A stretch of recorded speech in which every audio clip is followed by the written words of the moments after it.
All is quiet in Stacy Jones' 6th grade math class, though much is happening here. Her students, most of them avid self-starters, have learned how to use the first few minutes of class to focus on their assignments. And they know this time to prepare and catch up is brief. 2 minutes till we correct. The tactic, allowing self-starters to get ahead and time for Mrs. Jones to quietly help those with questions, is a key element in a teaching practice known as explicit instruction. Achieving such efficiency and discipline in the classroom requires consistency from the teacher as well. These students tend to be focused because they know what is expected from them for each lesson. Instruction begins with a class recitation of the content and language objectives for the day. Be able to identify angles as vertical, adjacent, complementary, or supplementary, and provide descriptions of each. Next, Mrs. Jones does what all teachers do. Put everything else away.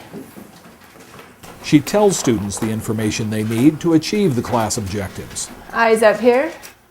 Let's try it.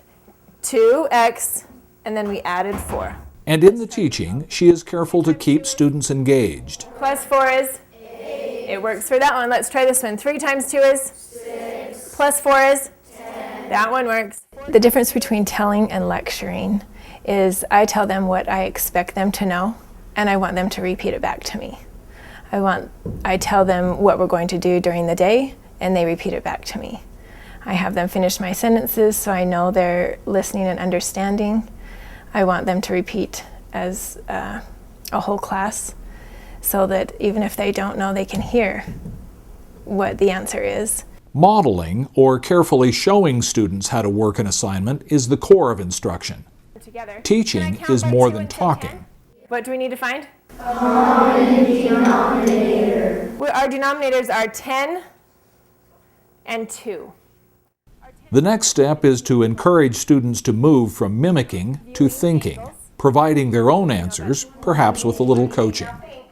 Are 10 and 2 both prime? No, so we can't multiply them together. Can I count by 2 and say 10? Yes. Yes, so what is my denominator going to be? 10. 10. Rote responses may help memorization, but application can be internalized by kinesthetic feedback.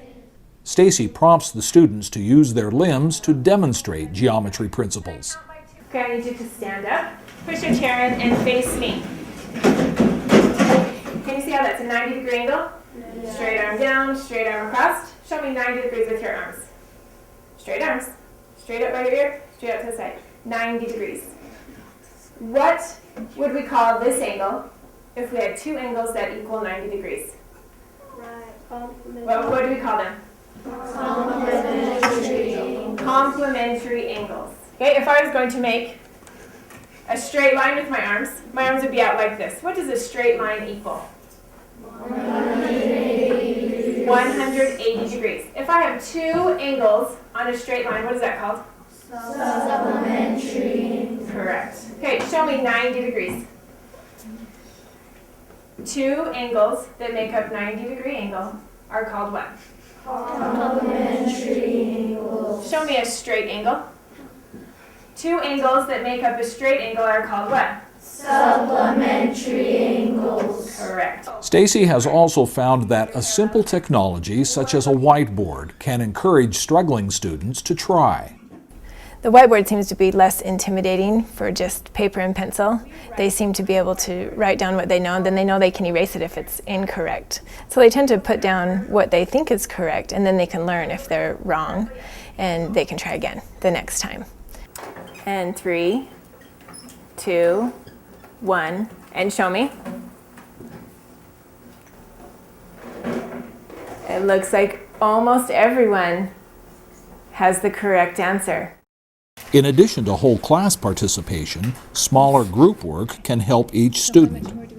The advantage of working in groups is for children to learn from each other, where they can tell the group what they know, and maybe they know something different than someone else in their group, and they can add it to their problem solving.